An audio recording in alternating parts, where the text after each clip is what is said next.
اللہم صلی علی محمد وعلی آل محمد وبارک وسلم۔ تمام سننے والوں کو السلام علیکم۔ سورۃ الانعام آیت نمبر 145 سے لے کر 150 تک۔ اعوذ باللہ من الشیطان الرجیم، بسم اللہ الرحمن الرحیم۔ کل کہو، لا نہیں، اجدو میں پاتا، فی ما اوحیا اس کو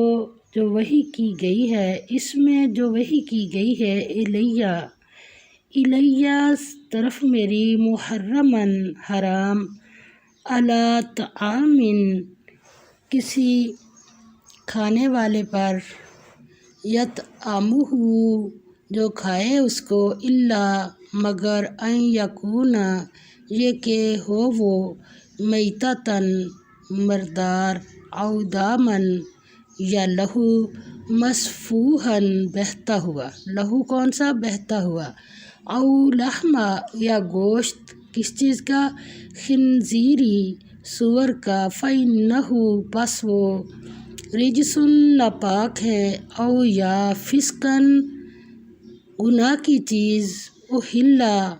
نام لیا گیا ہو، لغیر اللہ غیر اللہ کا، بھی جس پر، فمن پس جو کوئی، اضطر مجبور ہو جائے، غیر باغن نہ نافرمانی کرنے والا، ولا عادن اور نہ زیادتی کرنے والا، فإنہ تو بے شک، ربک پروردگار تمہارا، غفور بخشنے والا، رحیم مہربان ہے۔ فرمایا کہو کہ جو احکام مجھ پر نازل ہوئے ہیں، میں ان میں کوئی چیز جسے کھانے والا کھائے حرام نہیں پاتا، بجز اس کے کہ وہ مرا ہوا جانور ہو یا بہتا لہو۔ بہتا لہو جو ہوتا ہے، اس میں بہتے ہوئے لہو میں بے شمار جسم کے جو فضول گند بلا ہوتے ہیں نا، وہ باہر نکلتے ہیں۔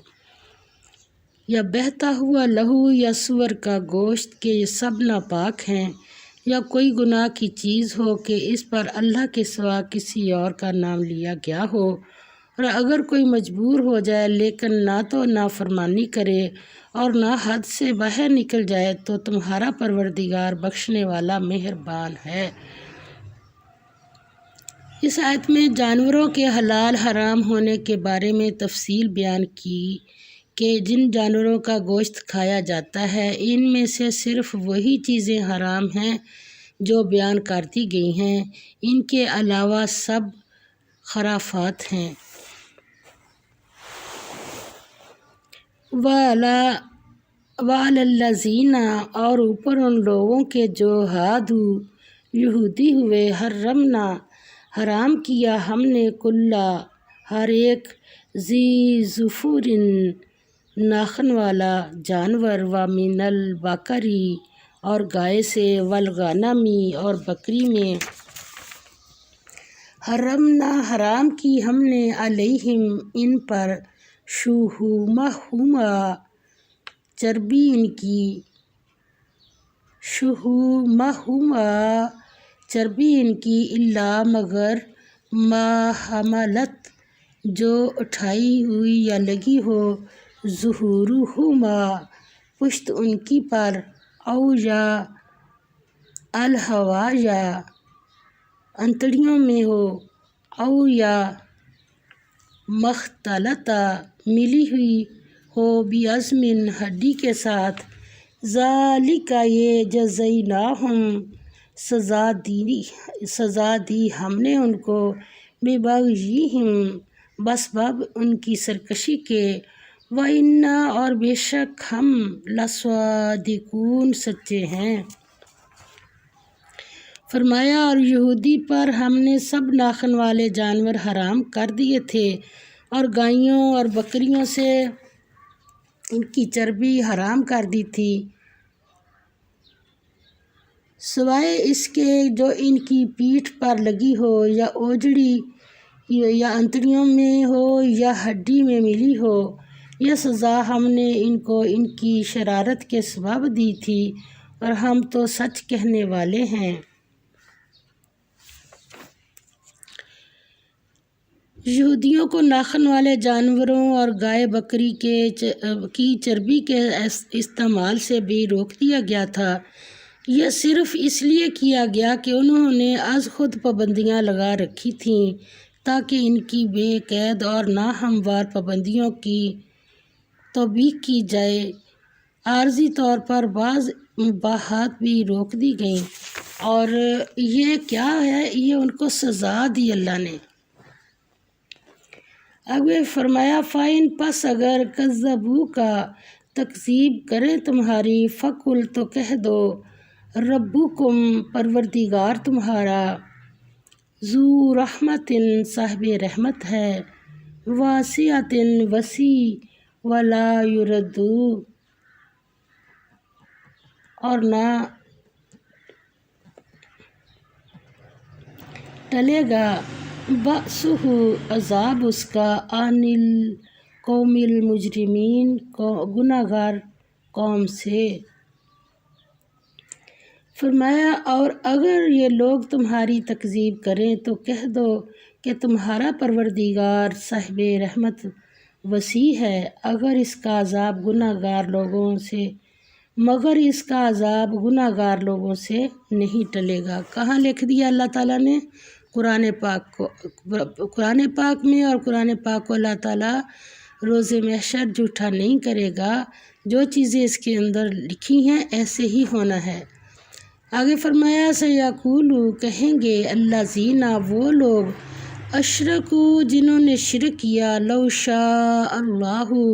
اگر چاہتا اللہ، ما اشرکنا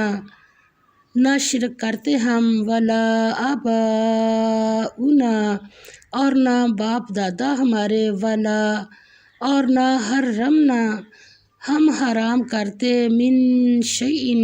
کسی چیز سے، کذالک اسی طرح، کذبا تکذیب کی تھی، الذین ان لوگوں نے جو من قبلہم ان سے پہلے تھے،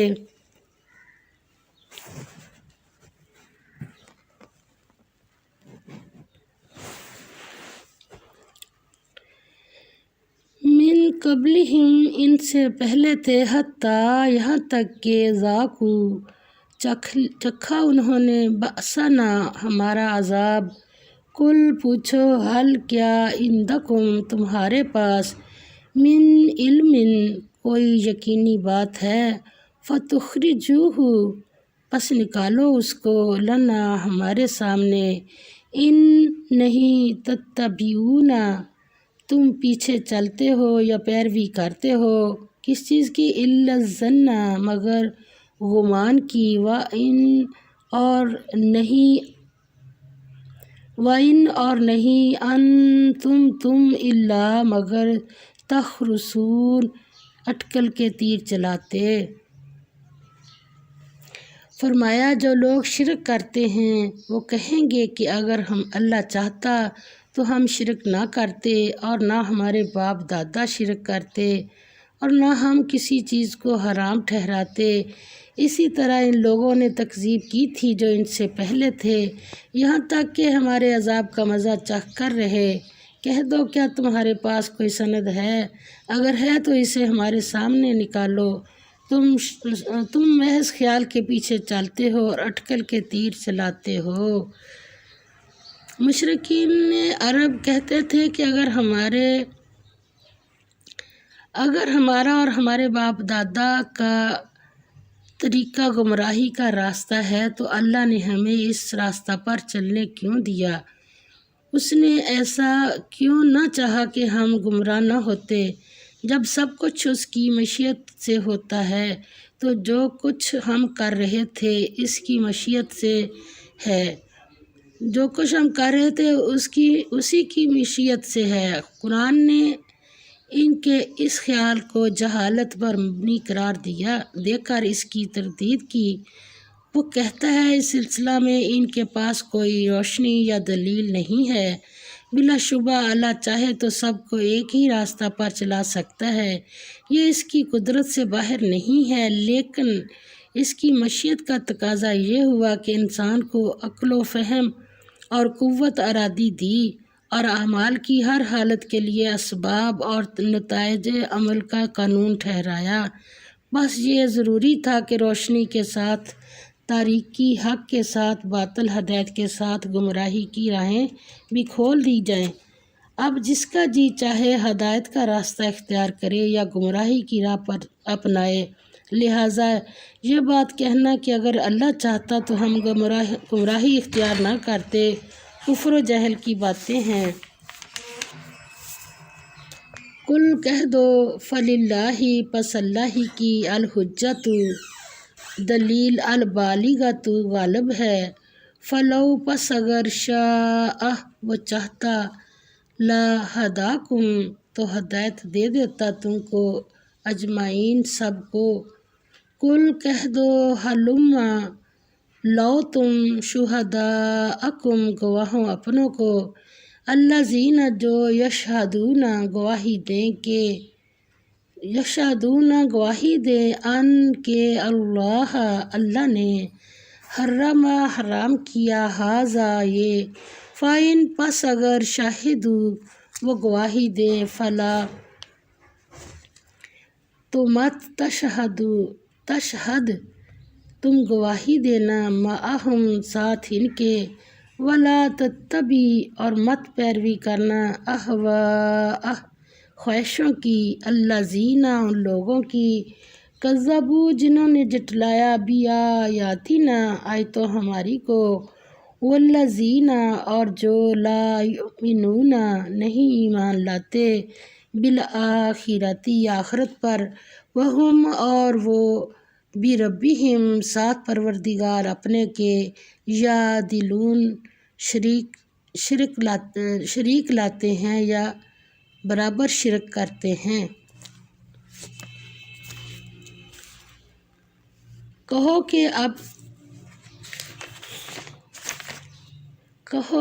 کہہ دو کہ اللہ ہی کی حجت غالب ہے، اگر وہ چاہتا تو تم سب کو ہدایت دے دیتا۔ کہو کہ اپنے گواہوں کو لاؤ جو بتائیں کہ اللہ نے یہ چیزیں حرام کی ہیں، پھر اگر وہ آ کر گواہی دیں تو تم ان کے ساتھ گواہی نہ دینا اور نہ ان لوگوں کی خواہشوں کی پیروی کرنا جو ہماری آیتوں کو جھٹلاتے ہیں اور جو آخرت پر ایمان نہیں لاتے اور بتوں کو اپنے پروردگار کا برابر ٹھہراتے ہیں۔ حجت البالغہ، اللہ کی کامل اور پختہ دلیل یہ ہے کہ اس نے انسانوں کو ایک حد تک اختیار و انتخاب کی آزادی دے دی ہے۔ ہر انسان اپنی مرضی سے ایمان و کفر میں سے ایک راستہ چن سکتا ہے۔ اس میں یہ بات بھی ہے کہ ہر ایک کو کھلی آزادی نہیں دی، یہ آزادی محدود اور پابند ہے۔ مشیت الہی کا تقاضا یہی تھا کہ انسان کو ہدایت کی راہ دکھائی تو جائے مگر اس پر ٹھونسی نہ جائے۔ اگر وہ چاہتا تو سب کو ہدایت یاب کر دیتا، لیکن اس صورت میں انسان کی جو اللہ تعالیٰ نے اختیار دیا تھا، خلافت عرضی کا تصور باطل قرار پاتا، لہٰذا اس نے ایسا نہیں کیا۔ اللہ جل شانہ کی حجت البالغہ کے ہوتے ہوئے سعادت مند روحیں خود اس کی طرف لپکیں گی، اپنے ارادے اور اختیار کو بروئے کار لا کر مقصد خلافت پورا کریں گی، یعنی جو اختیار اللہ نے ہمیں دیا ہے اس کے ہوتے ہوئے بھی ہم بے اختیار ہیں۔ ایک حد تک ہی اختیار ہے، کیا ہے کہ دو راستے ہیں، ایک باطل کا راستہ ہے اور ایک حق کا راستہ ہے، تو حق پہ چلنا ہے، بے شک بندہ اکیلا رہ جائے۔ اب اس میں یہ اللہ تعالیٰ نے یہاں بتا دیا کہ اگر سارے لوگ بھی باطل کے اوپر چلنے لگ جائیں تو تم ان کے پیچھے نہ چلنا۔ اللہ تعالیٰ ہمیں اس کی توفیق دے اور ہمیں سیدھا راستہ دکھا دے۔ وآخر دعوانا الحمد للہ رب العالمین، آمین یا رب العالمین۔